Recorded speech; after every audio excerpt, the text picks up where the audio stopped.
ಅದೆಷ್ಟು ಜನ ದಾವಣಗೆರೆಯಲ್ಲಿ ನಡೆದಂತ ಒಂದು ಹೈಡ್ರಾಮನ್ನ ಗಮನಿಸಿದ್ರೆ ಇಲ್ವಾ ಗೊತ್ತಿಲ್ಲ. ಏನು ಅಂತಂದ್ರೆ ನಮ್ಮ ರಾಜ್ಯದಲ್ಲಿ ಒಬ್ಬ ಶಾಸಕರಿದ್ದಾರೆ, ಮೋಟಿವೇಶನ್ ಶಾಸಕರು. ಯಾವಾಗಲೂ ಓದೋರಿಗೆ ಮೋಟಿವೇಶನ್ ಕೊಡ್ತಾರೆ. ಹಂಗೆ ಓದ್ಬೇಕು ಮಗ, ಹಿಂಗೆ ಓದ್ಬೇಕು, ರಾತ್ರಿ 3 ಗಂಟೆವರೆಗೂ ಓದ್ಬೇಕು, ಹಂಗೆ ಹಿಂಗೆ ಅಂತೆಲ್ಲ ಮೋಟಿವೇಶನ್ ಮಾಡ್ತಾ ಇರ್ತಾರೆ.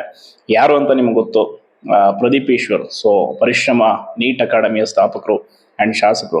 ಸೊ ನೋಡಿ, ಒಂದು ವಿಷಯ, ಅವ್ರಿಗೆ ಒಂದು ಓಪನ್ ಚಾಲೆಂಜ್ ಅನ್ನ ಕೊಟ್ಟಿರ್ತಾರೆ ದಾವಣಗೆರೆಯ ಅಲ್ಲಿನ ಬಿಜೆಪಿ ಲೀಡರ್ಸ್ಗಳು.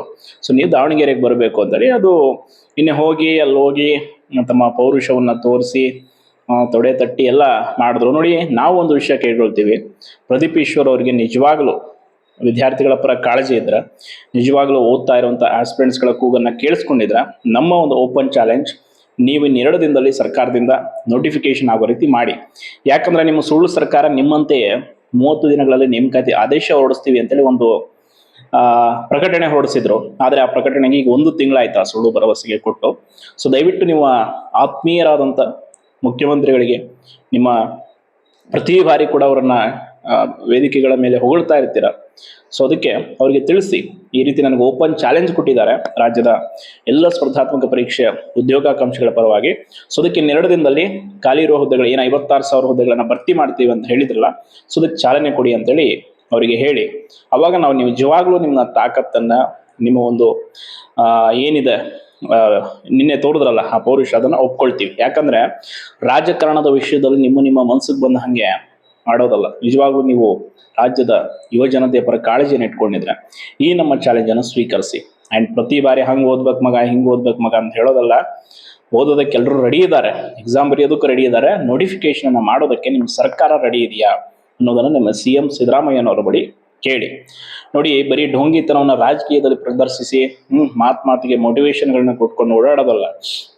ಈ ಹಿಂದೆ ಧಾರವಾಡದಲ್ಲಿ ಹೋರಾಟ ಮಾಡಿದಾಗ ಏನ್ ಹೇಳಿದ್ರಿ, ದಯವಿಟ್ಟು ವಿದ್ಯಾರ್ಥಿಗಳು ಭವಿಷ್ಯವನ್ನ ನೋಡ್ಕೋಬೇಕು, FIR ಆದ್ರೆ ಹೆಂಗ್ ಕಷ್ಟ ಅಂತ. ಈ ಬಾರಿ FIR ಅಲ್ಲ, ಏನಾದ್ರೂ ಎದುರಲ್ಲ ಯಾರು.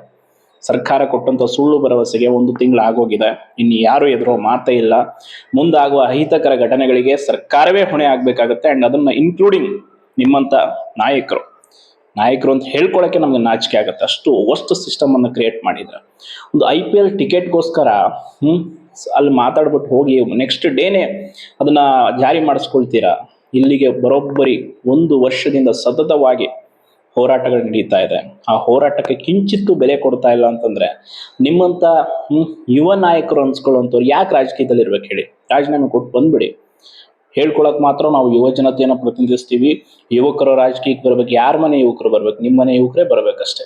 ಬೇರೆ ಯಾವ ಯುವಕರನ್ನು ನೀವು ರಾಜಕೀಯದಲ್ಲಿ ಸತ್ರು ಬೆಳೆಯೋಕ್ ಬಿಡಲ್ಲ. ಅಂಡ್ ಬೆಳೆಯೋಕ್ ಬಿಟ್ರು ಬಕೆಟ್ ಹಿಡಿಯೋ ಕೆಲಸ ಮಾಡಬೇಕು. ಅವರು ಹೆಂಗೆ ಹೇಳ್ತಾರೋ ಹಂಗೆ ಕೇಳ್ಕೊಂಡು ಓಡಾಡಬೇಕು. ಇಂಥ ವಿಷಯಗಳಲ್ಲಿ ಬಾಯಿ ಮುಚ್ಕೊಳ್ಬೇಕು, ಬೇಕಾಬಿಟ್ಟಿಯಾಗಿರೋ ವಿಚಾರದಲ್ಲಿ ಮಾತಾಡಬೇಕು, ಅವ್ರಿಗೆ ಹೊಗಳ್ಕೊಂಡಿರ್ಬೇಕು, ಇದೇ ಕೆಲಸ. ಸೊ ದಯವಿಟ್ಟು ನೀವು ನಿಜವಾಗ್ಲೂ ಯುವಜನತೆಯ ಪರ ಕಾಳಜಿ ಹೊಂದಿದ್ರೆ ಖಂಡಿತವಾಗಿ ಸರ್ಕಾರಕ್ಕೆ ಈ ಚಾಲೆಂಜ್ ಅನ್ನ ನಾವು ನಿಮ್ಗೆ ಕೊಟ್ಟಿದ್ದೀವಿ, ಅದನ್ನ ಅಕ್ಸೆಪ್ಟ್ ಮಾಡಿ ಸರ್ಕಾರದ ಮೂಲಕ 2 ದಿನದಲ್ಲಿ ನೋಟಿಫಿಕೇಶನ್ ಮಾಡಿಸಿ. ಇಲ್ಲ ಓಪನ್ ಆಗಿ ಏನಾದ್ರು ಮೀಡಿಯಾ ಮೂಲಕ ಎಲ್ಲ ಬಂದು ಎಲ್ಲ ಆಸ್ಪಿರೆಂಟ್ಸ್ಗಳು ಚಾಲೆಂಜ್ ಕೊಡ್ಬೇಕಂದ್ರೆ ಕೊಡ್ತೀವಿ.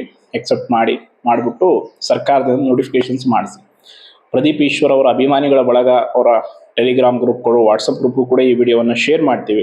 ಸೊ ದಯವಿಟ್ಟು ನೋಡ್ಬಿಟ್ಟು ಅವರಿಗೆ ತಿಳಿಸಿ. ಯಾಕೆಂತಂದ್ರೆ ಅವರು ತುಂಬಾ ಕಾಳಜಿ ಇರುವ ಯುವ ನಾಯಕರು. ಆಲ್ರೆಡಿ ನಿನ್ನೆ ಅವರ ಪೌರುಷವನ್ನು ನೋಡಿದ್ದೀವಿ. ಯಾರೇ ಚಾಲೆಂಜ್ ಕೊಟ್ಟರು ಕೂಡ ಅದನ್ನು ಸ್ವೀಕರಿಸಿ ಅದಕ್ಕೆ ಉತ್ತರ ಕೊಡ್ತಾರೆ. ಸೊ ಅದಕ್ಕೆ ನಮ್ಮ ಚಾಲೆಂಜ್ ಕೂಡ ಇದೆ.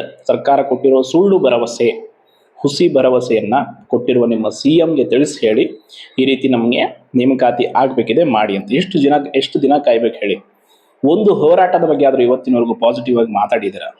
ಧಾರವಾಡದಲ್ಲಾಯ್ತು, ವಿಜಯಪುರದಲ್ಲಾಯ್ತು, ಕಲಬುರಗಿಲಾಯ್ತು, ಇಷ್ಟೆಲ್ಲ ಹೋರಾಟಗಳು ಮಾಡಿದ್ರು ಕೂಡ ಸರ್ಕಾರ ಯಾಕೆ ಸುಳ್ಳು ಹೇಳ್ತಾ ಇದೆ ಅನ್ನೋ ರಿಯಾಲಿಟಿನ ಒಬ್ಬ ಶಾಸಕ ಸಚಿವ ಕೂಡ ಮಾತಾಡೋಕೆ ರೆಡಿ ಇಲ್ಲ. ಬರೀ ನಿಮ್ಮ ವೈಯಕ್ತಿಕ ಪ್ರತಿಷ್ಠೆಗಳು, ಒಣ ಜಂಬಗಳಿಗೆ ಬಡದಾಡ್ಕೊಂಡು ಸಾಯ್ತಾ ಇದ್ರ. ಅಲ್ಲಿ ಹೋಗಿ ಪೊಲೀಸರಿಗೂ ತೊಂದರೆ, ಜನರಿಗೂ ತೊಂದರೆ. ನೀವು ಮಾಡೋ ಚೇಷ್ಟೆಗಳ ರೀತಿ ಅವು, ಚಿಕ್ಕ ಮಕ್ಕಳು ಮಾಡಲ್ಲ ಆ ರೀತಿ. ಒಬ್ಬ ಜವಾಬ್ದಾರಿಯುತ ಶಾಸಕನಿಗೆ ಇರಬೇಕಾದಂಥ ಒಂದಿಷ್ಟು ರೆಸ್ಪಾನ್ಸಿಬಿಲಿಟೀಸ್ ಕೂಡ ನಿಮ್ಮೆಲ್ಲರಿಗೂ ಇಲ್ಲ. ಯಾವ ವಿಷಯವನ್ನು ಸದನದಲ್ಲಿ ಚರ್ಚಿಸಬೇಕು, ಎಂಥ ವಿಷಯಗಳ ಬಗ್ಗೆ ಮಾತಾಡಬೇಕು. IPL ಫ್ರೀ ಟಿಕೆಟ್ ಬೇಕಂತೆ, ಹೋಗಿ ಮ್ಯಾಚ್ ನೋಡ್ತಾರಂತೆ. VIP ಸೀಟ್ಗಳು ಬೇಕಂತೆ. ನಿಮ್ಮನ್ನು ಓಟ್ ಹಾಕಿರೋ VIP ನೀವು ಎಲ್ಲಿ ಸೀಟ್ ಕೊಟ್ಟಿದ್ದೀರಾ ಗೊತ್ತಾ? ಬಸ್ಸಲ್ಲಿ ಓಡಾಡೋಕ್ಕೂ ಸೀಟ್ ಇಲ್ಲ. ನಿಮಗೆ ಓಟ್ ಹಾಕಿ ಗೆಲ್ಲಿಸಂಥವ್ರಿಗೆ ಬಸ್ಸಲ್ಲಿ ನಿಂತ್ಕೊಂಡು ಓಡಾಡ್ತಿದ್ದಾರೆ. ನೀವು ಮಾತ್ರ VIP ಗಳಾಗ್ಬಿಟ್ಟಿದ್ರ. ಆ ಕಾಶಪ್ಪನವರು ಎಂಥ ಸಚಿವರು ಅಂತಂದ್ರೆ, ಈ ಹಿಂದೆ 3B ಕ್ಯಾಟಗರಿ ತಮ್ಮ ಸಮುದಾಯ ಪ್ರತಿನಿಧಿಸುವ ಸಮುದಾಯದ ಅಭ್ಯರ್ಥಿಗಳಿಗೆ ಆದ ಸಮಸ್ಯೆ ಬಗ್ಗೆ ಒಂದು ದಿನಾನು ಕೂಡ ಸದನದಲ್ಲಿ ಧ್ವನಿ ಎತ್ತಲಿಲ್ಲ, ಮಾತಾಡಲಿಲ್ಲ. ಅದು ಹೆಂಗೆ ಓಟ್ ಹಾಕ್ತಾರೋ ನನಗೆ ಅದೇ ಅರ್ಥ ಆಗ್ತಿಲ್ಲ. ನಮ್ಮ ಸಮುದಾಯಕ್ಕೆ ನಿಜವಾಗಲೂ ಬುದ್ಧಿನೇ ಇಲ್ವಾ, ಅಥವಾ ಏನಿಗೆ ಎಲ್ಲ ಮುಂದೆ ಇನ್ನೇನು ಸ್ವಲ್ಪ ದಿನ ಹೋದ್ಮೇಲೆ ಬುದ್ಧಿ ಬರುತ್ತೋ?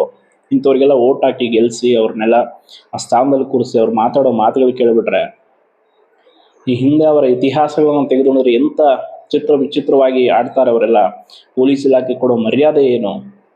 ಇವ್ರನ್ನೆಲ್ಲ ಹೆಂಗೆ ಜನಪ್ರತಿನಿಧಿಗಳಂತ ಒಪ್ಕೊಳ್ಬೇಕು ಹೇಳಿ? ಮಾತೆತ್ತಿದ್ರೆ ನಿರುದ್ಯೋಗ ಕೇಂದ್ರದ ಕಡೆ ತೋರಿಸ್ತಾರೆ. ಎಷ್ಟು ಜನ 2 ಕೋಟಿ ಉದ್ಯೋಗ ಸೃಷ್ಟಿ ಆಯ್ತಾ? ನಿಮ್ಮ ಕೈಯಲ್ಲಿರೋ ಉದ್ಯೋಗಗಳನ್ನ ಸೃಷ್ಟಿ ಮಾಡಿ ಕೊಡಿ ಫಸ್ಟ್. ಆಮೇಲೆ 2 ಕೋಟಿ ಉದ್ಯೋಗ 3 ಕೋಟಿ ಉದ್ಯೋಗದ ಬಗ್ಗೆ ಮಾತಾಡಿ. ಫಸ್ಟ್ ಖಾಲಿ ಇರೋ ಹುದ್ದೆಗಳನ್ನ ಭರ್ತಿ ಮಾಡುವಂತ ಯೋಗ್ಯತೆ ಗಳಿಸ್ಕೊಳ್ಳಿ, ಆಮೇಲೆ ಅಲ್ಲಿ ಬಗ್ಗೆ ಮಾತಾಡೋರಂತೆ. ಮಾತೆತ್ತರೆ ಕೇಂದ್ರ ಸರ್ಕಾರದ ಬಗ್ಗೆ ಬೇರೆ ಸರ್ಕಾರದ ಬಗ್ಗೆ ಮಾತಾಡೋದು. ಅವರೆಲ್ಲ ಮಾಡಿಲ್ಲ ಅಂತಾನೆ ನಿಮ್ಮನ್ನು ತಂದು ಅಲ್ಲಿ ಕೂರಿಸಿದ್ದೇವೆ, ಆ ಸ್ಥಾನದಲ್ಲಿ ಇಟ್ಟಿದ್ದೀವಿ ಅಂದಮೇಲೆ ಅದನ್ನು ಉಳಿಸ್ಕೊಳ್ಳೋ ಕರ್ತವ್ಯವನ್ನು ನಿಭಾಯಿಸಿ. ಬರೀ ಚುನಾವಣೆ ಓಟ್ ಗಿಮಿಗೋಸ್ಕರ ಹೋಗಿ ರೋಡ್ ಶೋಗಳು ಮಾಡಿ ನಿಮ್ಗೆ ಹೆಂಗೆ ಬೇಕೋ ಹಂಗೆ ತಾಕತ್ತು ತೋರಿಸೋದಲ್ಲ. ನಮ್ಮ ಚಾಲೆಂಜ್ ಅಕ್ಸೆಪ್ಟ್ ಮಾಡಿ ನೀವು ನಿಜವಾಗ್ಲೂ ನಿಮ್ಮ ಪೌರುಷವನ್ನು ತೋರಿಸ್ಕೊಳ್ಳಿ. ಯಾಕೆ ಅಂತಂದರೆ ಇದು ಒಬ್ಬರ ಇಬ್ಬರ ನೋವಲ್ಲ. ನೀವು ಹೆಂಗೆ ಆ ಭಾಷಣಗಳು ಹೇಳ್ತಿರೋ, ತಾಯಿ ಇಲ್ಲದೆ ನಾನು ತಂದೆ ಇಲ್ಲದೆ ಕಷ್ಟಪಟ್ಟು ಅನಾಥವಾಗಿ ಬೆಳೆದೆ, ಹಂಗೆ ಸಾಧನೆ ಮಾಡಿದೆ, ಹಂಗೆ ಎಷ್ಟೋ ಜನ ತಂದೆ ತಾಯಿ ಇಲ್ಲದೆ ಇರೋ ನಾವು ಒಂದು ಹುದ್ದೆ ಪಡಿಬೇಕು, ಒಂದು ನೌಕರಿ ತಗೋಬೇಕು, ಒಂದು ಸೇವೆ ಮಾಡಬೇಕು, ಏನೋ ಕೆಲಸ ಮಾಡಬೇಕಂತ ಎಷ್ಟೋ ಕಷ್ಟಪಟ್ಟು ಹಗಲು ರಾತ್ರಿ ಲೈಬ್ರರಿಗಳು ಇವತ್ತು ಒಂದಿನಾದರೂ ನಿಮ್ಮ ಜಿಲ್ಲೆಯ ಅದೆಷ್ಟೋ ಜನ ಆಸ್ಪಿರೆಂಟ್ಸ್ಗೆ ನೀವೇ ಒಂದು ವಿಡಿಯೋದಲ್ಲಿ ನೋಡಿದ್ದೀನಿ. ಅದ್ಯಾರೋ ಓದೋ ಅಭ್ಯರ್ಥಿಗೆ ಸ್ಪರ್ಧಾತ್ಮಕ ಪರೀಕ್ಷೆ ಉಚಿತವಾಗಿ ಬುಕ್ಸನ್ನು ಕೊಡಿಸ್ತೀರ. ಬರೀ ಬುಕ್ ಇಟ್ಕೊಂಡು ಏನು ಮಾಡೋದು? ಹರಿಕತೆ ಹೇಳ್ಕೊಂಡು ಹೋಗೋದ ಓದ್ಕೊಂಡು, ಅಥವಾ ಎಕ್ಸಾಮ್ ಬರೆಯೋದ ನೋಟಿಫಿಕೇಶನ್ ಮಾಡಿಸಿ? ಅದನ್ನು ನಿಮ್ಮ ಜಿಲ್ಲೆಯ ನೀವು ಜನ ಪ್ರತಿನಿಧಿಸುವಂಥ ನಿಮ್ಮ ವಿಧಾನಸಭಾ ಕ್ಷೇತ್ರಕ್ಕೆ ಹೋಗಿ ಕೇಳಿ, ಎಷ್ಟು ಜನ ನಿರುದ್ಯೋಗಿ ಯುವಕ ಯುವತಿಯರು ಸ್ಪರ್ಧಾತ್ಮಕ ಪರೀಕ್ಷೆಗೆ ಓದ್ತಾ ಇದ್ದೀರಾ, ಏನು ಕಷ್ಟ ಆಗ್ತಾ ಇದೆ ನಿಮಗೆ? ಹೋಗಿ ಮನೆಗೆ ಹೋಗಿ ಹೆಂಗೆ ಸಮಸ್ಯೆ ಕೇಳ್ತೀರಿ ಇದನ್ನು ಕೇಳಿ, ಅವರ ರಿಯಾಲಿಟಿ ಏನು ಅಂತ ಹೇಳ್ತಾರೆ. ಸೊ ಬರೀ ವೇದಿಕೆಗಳಲ್ಲಿ ನಾವು ಅವ್ರ ಪರ ಇವ್ರ ಪರ ಅನ್ನೋದಲ್ಲ, ಯಾರ ಪರ ಇದೀರಾ ಅನ್ನೋದನ್ನು ಪ್ರೂವ್ ಮಾಡ್ಕೊಳ್ಬೇಕಾಗತ್ತೆ. 1 ತಿಂಗಳಾಯಿತು, ಎಷ್ಟು ಓಪನ್ ಆಗಿ ಸುಳ್ಳನ್ನು ಹೇಳ್ತಾರೆ ಅಂದರೆ, ಬರೀ ಬಾಯಿ ಮಾತಲ್ಲ, ಪ್ರಕಟಣೆಯನ್ನು ಕೂಡ ಹೊರಡಿಸ್ತಾರೆ. ಇನ್ನು 13 days ಒಳಗೆ 56,000 ರೆಕ್ರೂಟ್ಮೆಂಟ್ ಪ್ರೊಸೆಸ್ಗೆ ಚಾಲನೆ ಸಿಗಬೇಕು ಅಂತ. ಎಲ್ಲಿದೆ ಚಾಲನೆ? 30 days ಅಲ್ಲ, ನೀವು 300 days ಆದರೂ ಕೂಡ ಮಾಡೋ ಲಕ್ಷಣಗಳು ಕಾಣ್ತಾ ಇಲ್ಲ. ಸೊ ದಯವಿಟ್ಟು ಈ ಮಾತನ್ನು ನಾವು ಖಂಡಿತವಾಗಿ ನೀವೆಲ್ಲಿ ಹೇಳಿ ಅಂತೀರ ಅಲ್ಲಿ ಬಂದು ಹೇಳ್ತೀವಿ, ಎಲ್ಲಿ ಶೇರ್ ಮಾಡಿ ಅಂತೀರ ನಿಮ್ಮ ವಾಟ್ಸಪ್ಗೂ ಕೂಡ ಇದನ್ನು ಕಳಿಸ್ಕೊಳ್ಳಾಗತ್ತೆ, ನಿಮಗೂ ಕಳಿಸ್ತೀವಿ. ನಮ್ಮ ಚಾಲೆಂಜನ್ನು ದಯವಿಟ್ಟು ಸ್ವೀಕರಿಸಿ ನಿರುದ್ಯೋಗಿ ಯುವಕ ಯುವತಿಯರ ಪರವಾಗಿ ನಿಂತ್ಕೊಂಡು ಸರ್ಕಾರಕ್ಕೆ ಹೇಳಿ, ನೀವೊಬ್ಬ ಯುವ ಜನತೆ ಪರವಾಗಿರುವ ನಾಯಕ ಅಂತ ನಾವು ಆವಾಗ ಖಂಡಿತವಾಗಿ ಒಪ್ಕೊಳ್ತೀವಿ. ಇಲ್ಲ ಅಂತಂದರೆ ನಿಮ್ಮನ್ನೇನು ಇವಾಗ ಜನ ಕರೀತಾರಲ್ಲ ರೋಡಲ್ಲಿ, ಸೊ ಹಾಗೆ ಮತ್ತೆ ಎಲ್ಲರೂ ಕರೀತಾರಷ್ಟೆ. ಅದಕ್ಕೂ ಇದಕ್ಕೂ ಏನು ವ್ಯತ್ಯಾಸ ಇರಲ್ಲ. ಸೊ ನೋಡಿ, ಧನ್ಯವಾದ.